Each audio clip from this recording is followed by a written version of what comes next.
নমস্কার বন্ধুরা, দেবযানী শখের রান্নাঘরে সবাইকে অভিনন্দন জানিয়ে আজকের আবারও একটি নতুন রেসিপি নিয়ে চলে এসেছি। এখন তালের সিজন, তাই আমি একটি তালের বড়ার রেসিপি আপনাদের সঙ্গে শেয়ার করব। তো এখানে তালের বড়া বানানোর জন্য আমি একটা বড় সাইজের তাল নিয়েছি। নিয়ে তালটাকে আমি ছাড়িয়ে পরিষ্কার করে তালের মধ্যে থেকে আমি তালের কাঠটাকে এভাবেই বের করে নেব। তালের কাঠটা আমার বের করা হয়ে গেছে, আর একটি ছাঁকনির সাহায্যে আমি এটাকে ছেঁকেও নিয়েছি।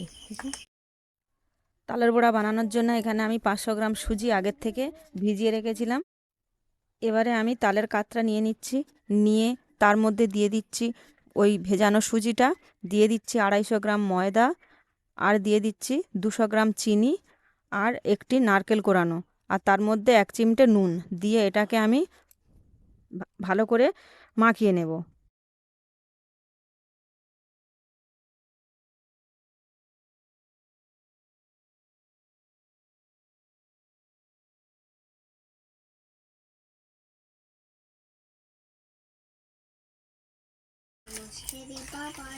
এটা আমি ভালো করে হাত দিয়ে মেখে নিয়েছি এবং দেখতেই পাচ্ছ থিকনেসটা কেমন হয়েছে। এবারে এটা আমি থালা ঢাকা দিয়ে কিছুক্ষণ রেখে দেব। এবারে বেশ কিছুক্ষণ হয়ে গেছে, এবারে তোমাদেরকে আমি থালাটা খুলে দেখাচ্ছি কেমন হয়েছে।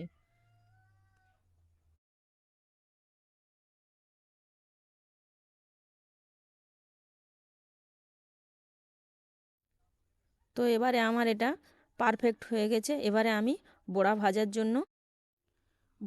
জন্য উনুনে একটা কড়া বসিয়ে দিয়েছি, তাতে পরিমাণ মতো সাদা তেল দিয়ে দিচ্ছি। দিয়ে এবারে আমি তেলটা চেক করে নেব তেলটা হয়েছে কিনা। তো তেলটা আমার গরম হয়ে গেছে। এবারে আমি একে একে এর মধ্যে সমস্ত তালের বড়াগুলো দিয়ে দেব।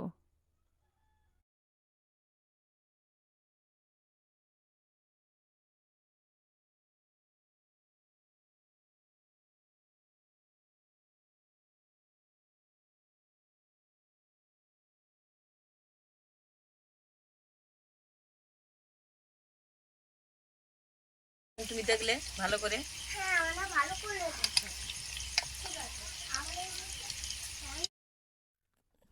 বড়াগুলো আমি দিয়েছিলাম, সেই বড়াগুলোকে এবারে আমি একটু উল্টে পাল্টে দেবো।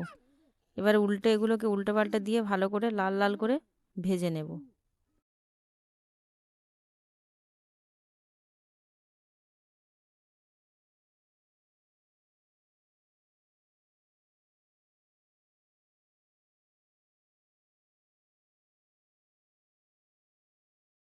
তো বড়াগুলো আমার ভাজা হয়েছে, এবারে এগুলো আমি তেল থেকে ছেঁকে তুলে নেব।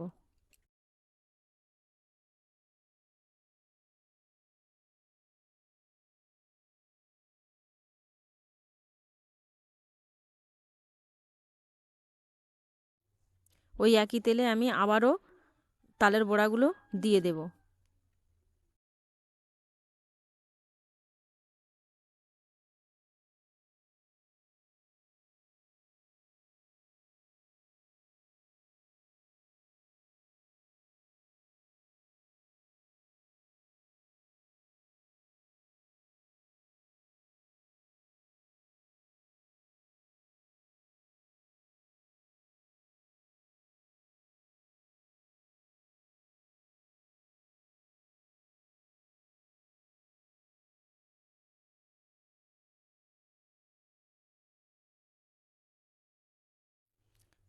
আবারও আমি এগুলোকে উল্টে পাল্টে লাল করে ভেজে নেব।